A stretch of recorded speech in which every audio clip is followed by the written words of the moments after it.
Aliyyah started for me a long time ago.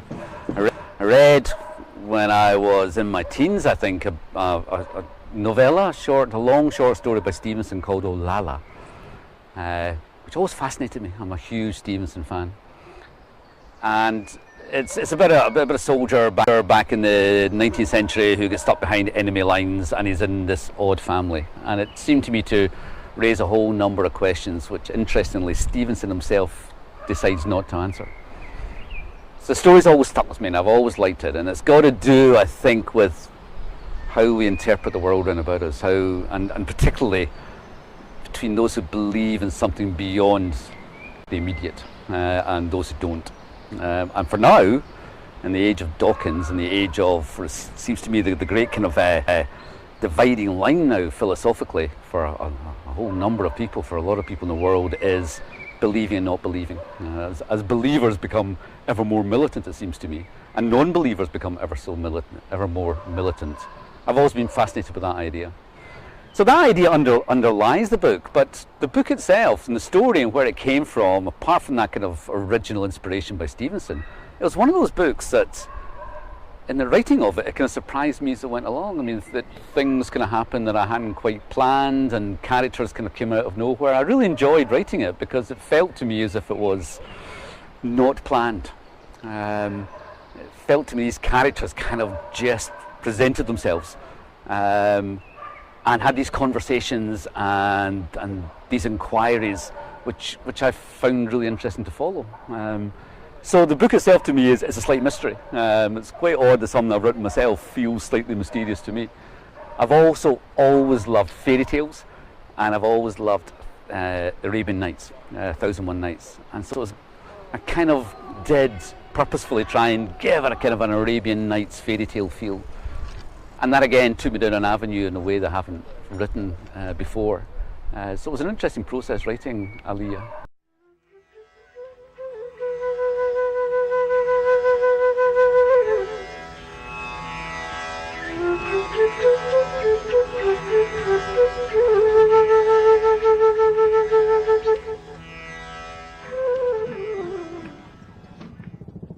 Thomas Haldane is a young soldier who, after a helicopter accident, finds himself, he wakes up in a white room in a house which turns out to be in the middle of an orchard, which in turn turns out to be behind enemy lines, but in a safe house with a family who are looking after him and helping him recover and trying to get him back to his unit. We never know what country we're in. It's just a war-torn country, and this young Scottish soldier is stuck behind enemy lines.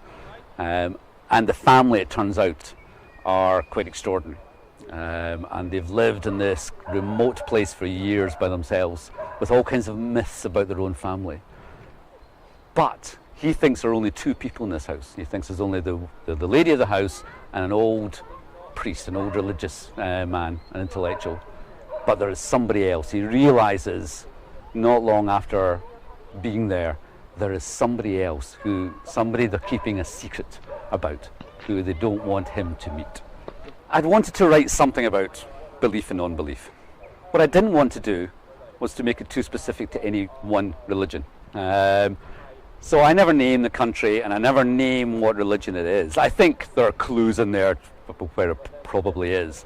But I do have people discussing ideas from the Bible, from the Quran, from Jewish religious texts, from ancient Greek texts about the gods. So I wanted this kind of idea of just religion as kind of a world religion.